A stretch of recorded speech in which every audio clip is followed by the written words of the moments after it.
আসসালামু আলাইকুম অল আর এভরিবডি।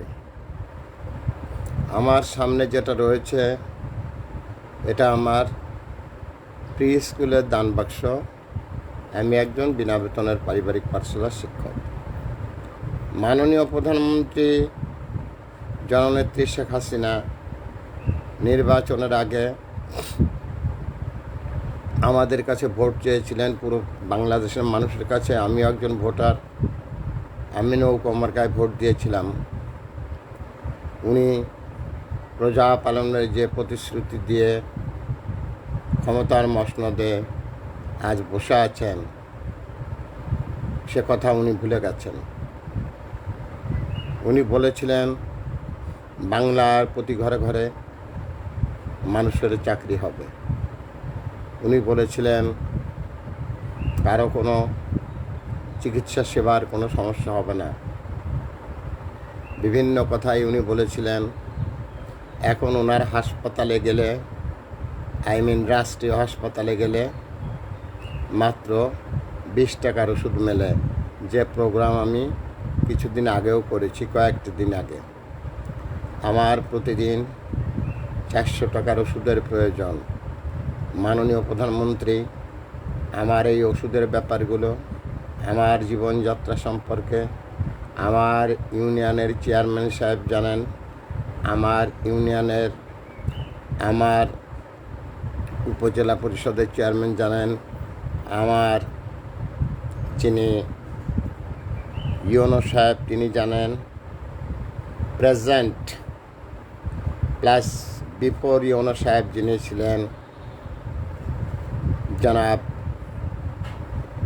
জনাব রামানন্দ পাল বাবু, তিনিও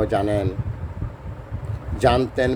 প্রাক্তন ডিসি সাহেব জনাব আশরাফুল আলম সাহেব, যিনি এখন সরকারের উচ্চ পদে অধিষ্ঠিত যুগ্ম সচিব মিনিস্ট্রি, আমার এই বিষয়টা জানেন। আমার এলাকার মাননীয় এমপি মহোদয়, তিনি কোনো দিন একবার আমার খোঁজ নেননি। পক্ষান্তরে তিনি একদিন কি বলেছিলেন, গত নির্বাচনে যখন আমি আওয়ামী লীগে ভোট দিলাম, তার আগে ওনাকে নিয়ে আমি একটি প্রোগ্রাম করেছিলাম। সেখানে আমি ওনাকে টেলিফোন করে জানিয়েছিলাম, দাদা আমার কিছু ওষুধের প্রয়োজন। উনি উত্তর দিলেন, আপনার ওষুধের প্রয়োজন, আপনি কে? এটা অনেক আগের নিউজ, আজ যেটা বলছে। আমি বললাম, মোহাম্মদপুর আপনার নিজস্ব লোক আছে, কানুতেওয়ারি এবং আপনার বিদ্যালয়ের আপনার নামে যে মোহাম্মদপুর বীরেনবাবু স্কুল আছে, তার যিনি বীরেনবাবু কলেজ আছে, তার যিনি প্রিন্সিপাল, উনিও আমাকে ভালো করে চেনেন, আপনি তাদের কাছ থেকে জেনে নেবেন। আমি 4-5 বার ভাইরাল হয়েছে। আমার বিভিন্ন প্রোগ্রাম 71 জার্নাল, সময় সংবাদ, যমুনা টেলিভিশন, ডিবিসি নিউজে সম্প্রচার হয়েছে। আমার সাথে বাংলাদেশের প্রাক্তন শিক্ষা সচিব এনআই খানের সাথে আমার লাইভ হয়েছে। আমার যে মাননীয় এমপি মহোদয়ের কথা বললাম, যখন ওনার কাছে বললাম, দাদা আমার জন্য কিছু ওষুধ কিনে দেন, আমি আপনার একজন ভোটার, কষ্টে আছি, উনি বললেন আগামীকাল আমাকে ফোন করবেন। পরদিন আমি ফোন দিলে উনি বললেন আগামীকাল ফোন করবেন। তারপর দিন ফোন করলে উনি বললেন আগামীকাল ফোন দেবেন। তারপর দিন ফোন করলে, মোবাইল করলে উনি বললেন যে আপনি একটা বেয়াদব।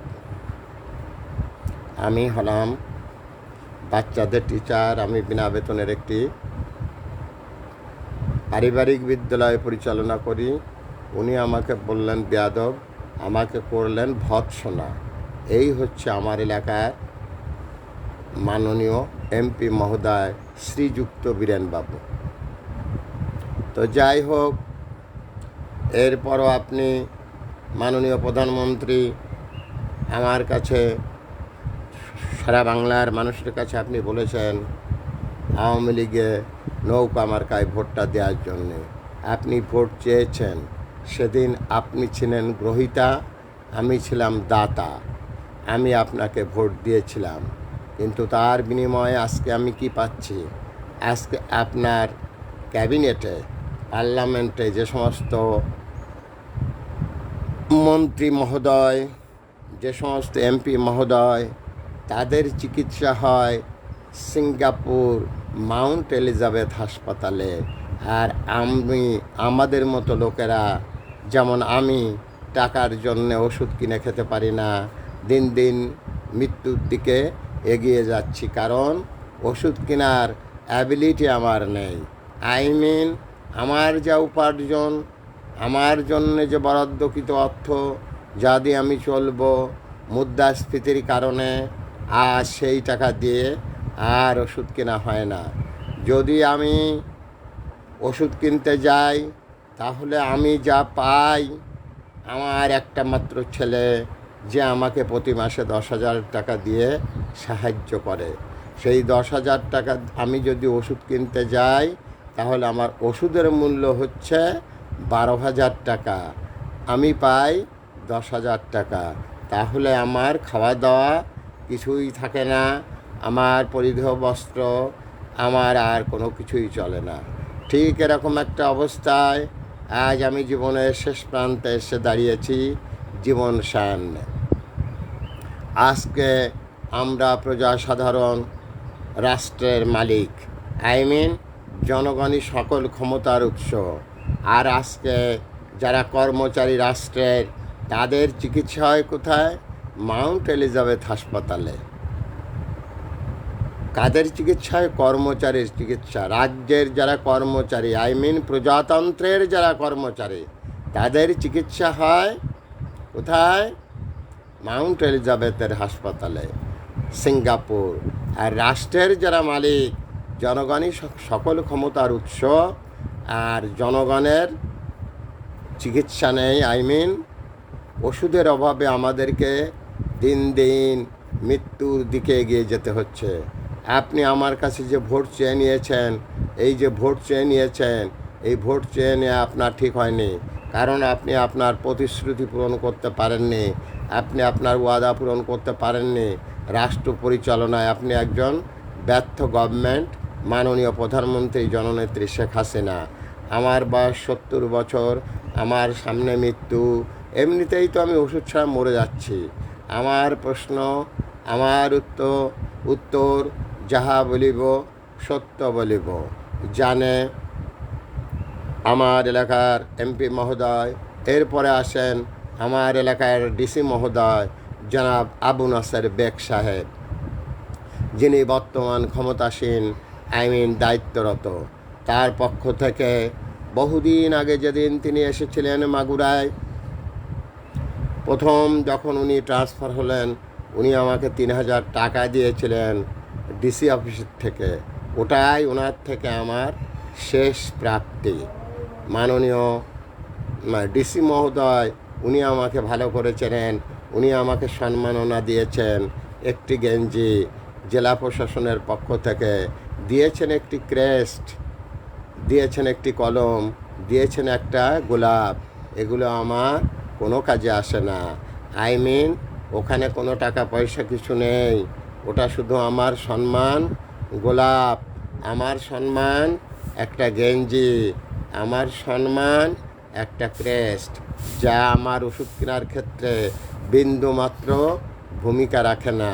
ডিসি মহোদয় আমার সব কিছু জানেন। এই হচ্ছে বাংলাদেশের অবস্থা। এভাবে রাজ্যের প্রজারা দিন দিন কষ্ট পাচ্ছে, কষ্টের দিকে এগিয়ে যাচ্ছে। বাট সরকার নির্বাক। মাননীয় প্রধানমন্ত্রী, যদি আপনি আমাকে লালন পালনই করতে না পারবেন, তাহলে ভোট কেন চেয়েছিলেন সেদিন? আপনি কেন বলেছিলেন বাংলার জনগণের কাছে আপনারা আমার নৌকা মার্কায় ভোটটি দেবেন। নৌকা মার্কায় ভোটটি দিয়ে আমার কি হয়েছে? কোনো লাভই হয়নি।